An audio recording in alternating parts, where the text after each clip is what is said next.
Listen, if y'all hear a fan, it's because it's on back here. I gotta get the people to come in and fix my air in my place. Um, so yeah, Real Housewives of Potomac, child. I mean, what can we say, really?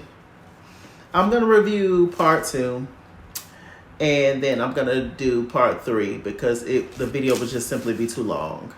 So here we go, Potomac, child. Leaving off from where it left off last time, Wendy is talking to Mia, and she was just like, Gordon was in a group message with Chris and Eddie, and he was dogging Mia out, saying all kinds of stuff.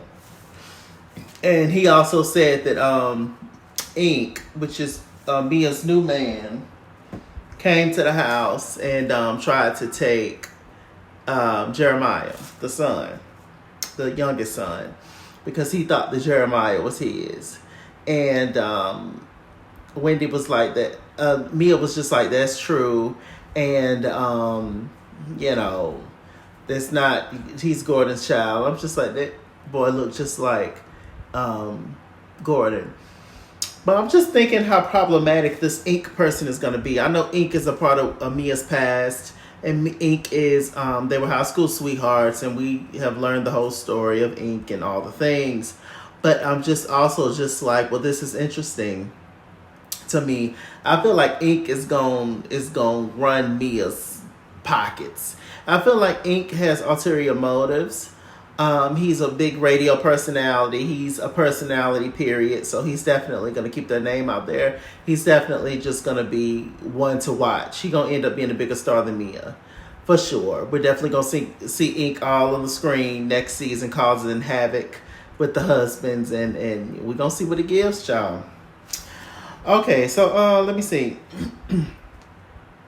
I asked Mia why she leaving Gordon, and she was just like, he just got too controlling, draining her account. Blah, blah, blah. Whatever. The money ran out and she's gone, right? Let me see. She talked about her inheritance. She said that the inheritance conversation came in because she had grandparents that passed away. She got money from that. But, then she shortly after met Gordon and married him. But she said Gordon had a lot of money, but he just did not know how to manage it. So it was just a lot that was happening and going on at the time. They still, Gordon refused to leave their apartment that they were in.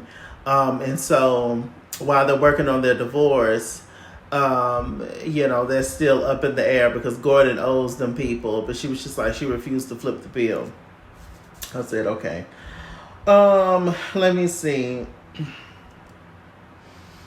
Andy asked Candiace and Wendy, have your husbands have you reached out to Mia or whatever the things is. And Wendy was just like, well, I mean, Mia had just attacked me, assaulted me last season, and Candiace was just like, I didn't want to be involved. I didn't understand. Sorry. I didn't understand the questioning. That's what I didn't understand. Like, why? What exactly does Candiace and Wendy owe Mia? What do they owe Mia in particular? Candiace and Mia have never really been friends. And Mia assaulted Wendy. And so I'm just trying to figure out, regardless of if we done got cool now and if I done let it go, we done apologize to each other, I'm never going to forget that. So the fact that you put your hands on me for no reason at all. So I'm just trying to figure out exactly where this is coming from. But the entire reunion, as we saw, Andy was asking all kind of crazy questions to Candiace and Wendy. All negative questions, all shady questions from the audience. Hardly any shady questions for Gizelle. Really for nobody, hardly. But Candiace and Wendy, of course, they got theirs. They got their share. I said it's just the same old, same old. It's the same old, same old. Let me see. Neil said that Ink said that Wendy was his favorite. Let me see. Gordon stays in Charlotte. Mia stays in DC now. So we get some Gizelle. Wendy had this whole thing with Gizelle. When Mia was talking to the ladies about supporting Gizelle and her dad and stuff being sick, Wendy was just like, well, Gizelle was the one that was sitting around talking about my mom and everything when my mom was in the hospital and stuff, and I don't have nothing for Gizelle. Mia's mom was hospitalized at some point throughout the season, and during that hospitalization, that's when I guess Wendy saw that scene where Gizelle, Ashley, I think Robyn or Mia was talking crap about Wendy, saying that they believe the whole voodoo thing as it pertains to Nneka and the whole nine, right? And of course they would believe it. Of course Gizelle would believe it. So that's what Wendy was referring to. And Gizelle said she didn't know that her mom was in the hospital. But at the end of the day, it wouldn't have mattered. It wouldn't have mattered. It just wouldn't have mattered. Gizelle is Gizelle. I mean, my God. I talk about it on the Twitter all the time. Y'all see the tweets. It's just, what are you gonna do? So let me see. She talked about her dad, and God rest his soul, Gizelle's dad.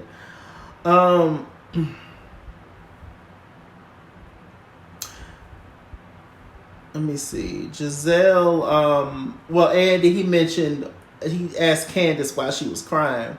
And Candiace was just like, well, I feel for her dad. Why you think I'm, it's just the questioning. Gizelle, Andy, the Duke of Potomac, is just really just up with it. And his, the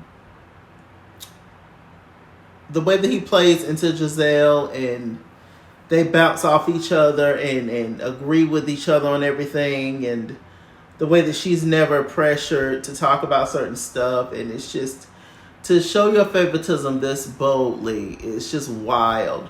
And I can see if it was warranted. It's not even warranted. Gizelle is awful on the show, and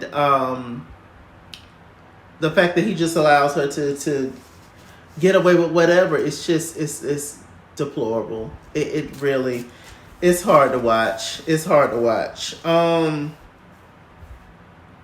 Let me see what else is going on. Let me see. Gizelle, she didn't care. She didn't even say thank you. She didn't even give Candiace a good church thank you. She can't stand Candiace, so she can't even just say thank you. And she can't stand Wendy. Wendy's done nothing to Gizelle except for cuss her out a few years ago for coming for her and her husband, as she should have. But Gizelle's still mad.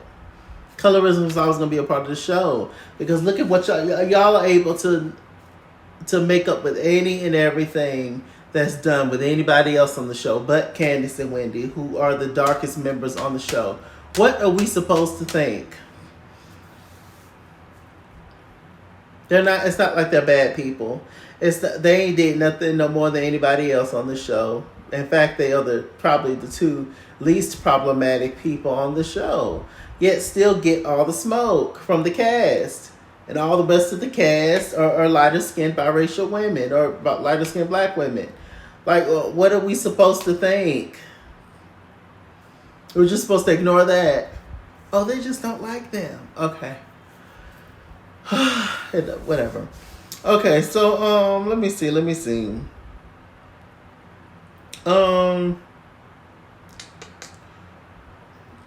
Fan question asking Karen, does she think that she could have cussed Candiace and Wendy out or read them more for making faces when Gizelle was talking about Grace? Just stupid. Anyway, Wendy said that she congratulated Gizelle on her daughter going to HBCU, and she wanted to know if she was going to pledge. And Gizelle, that never happened. Candiace said, that happened. I asked you that. And the producers conveniently say they didn't have the tape. They couldn't find it. How exhausting. Okay, Gizelle and her little boy toy, we don't care. Okay, so we move on to Candiace. They talked about the lawsuit, she won the lawsuit with Michael. A fan wrote in, thought that Ashley was going to get some of the money if Michael was to win. Ashley was just like, I didn't know anything about it. I actually believe that because Michael said on camera that he was going to sue her. So I actually believe that Michael did not tell Ashley nothing about the lawsuit. I believe that. But it's not outlandish to think that Ashley would be up with it, especially as it pertains to Candiace. Let me see.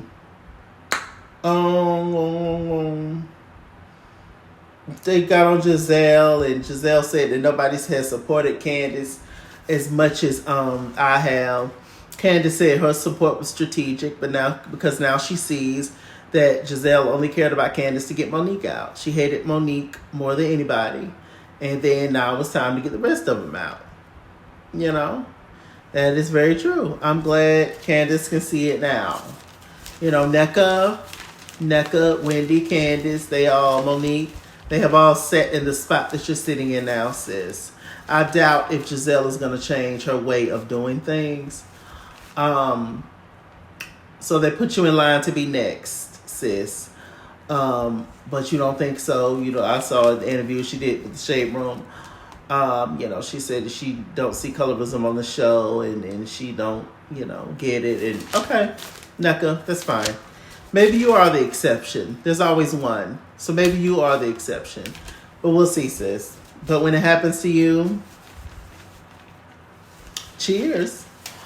Okay, so what else is going on?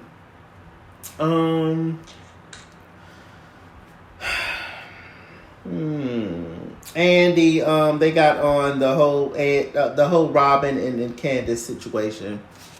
Oh my God! I'm glad we brought out the timeline. Candiace said that she commented on a photo that Robyn left on her Instagram story. You know, goes to the DMs when you do that. And then she was just like, hey, long hair. Then Robyn was just like, oh, I can't imagine that my hair being long is a good thing because it makes me look more like a white woman. Which she's 59%. So, I mean, Robyn can pretend. And she's cultural. She's raised black, I guess. She's identifies as black culturally. That's fine. But the DNA is the DNA, Robyn. But we can let it go. So... Anyway, she said the colorism conversation, she really felt some kind of way about that. She waited a whole year to cry about it. I guess she's taking on Gizelle's tears because we ain't gonna get none of that from Gizelle. No tears at all.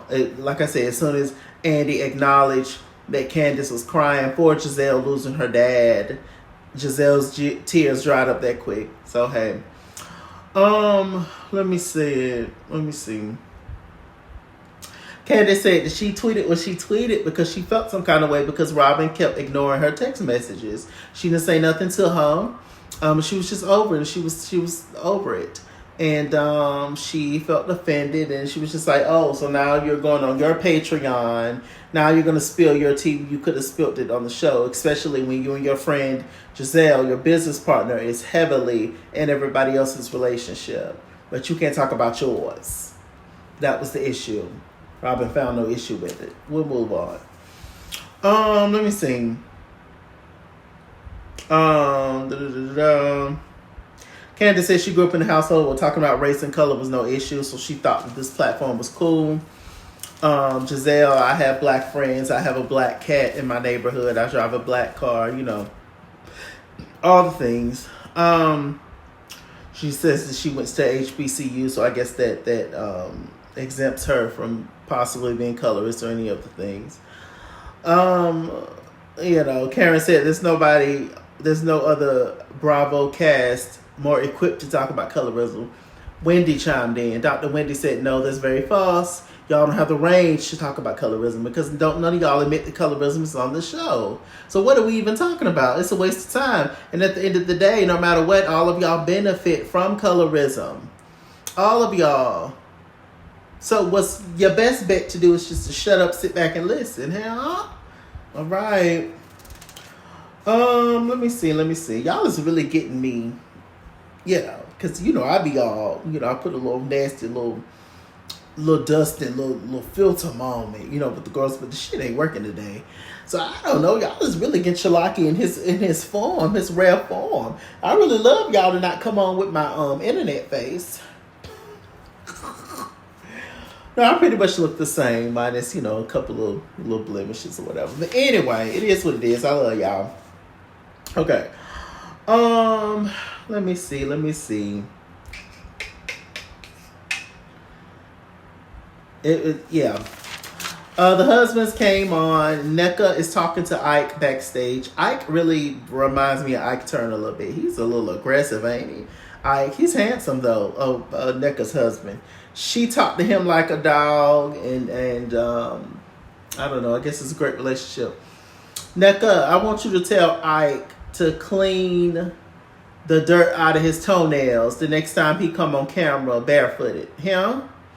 Okay? When they showed this scene when she was getting her hair or makeup done, and Ike came in there, at home, he have on no shoes and socks on, and they showed a close up on his feet, and we saw, the dirt in the fingernails, and I'm just telling you, Nneka, because he's a man, he not gonna care or pay attention to it. I'm just telling you, Nneka, make sure that Ike, get the things situated down there, okay? All right. So Ike was just like, what you don't want to do is have somebody speak over you, because then I will speak over you. Then you don't want me to chime in. Ike ready to beat up the whole set already. His sparkly hat. Ike look cute. Andy hugging all on Ike. It's just Andy's just all the police. So we get out there. We got on Chris Bassett not wanting to be a part of the show. Andy talking about, oh, Candiace don't want you around. Candiace was like, no, my man don't feel comfortable coming around, because when he comes around, he has a group of people attacking him. So why would he want to come around?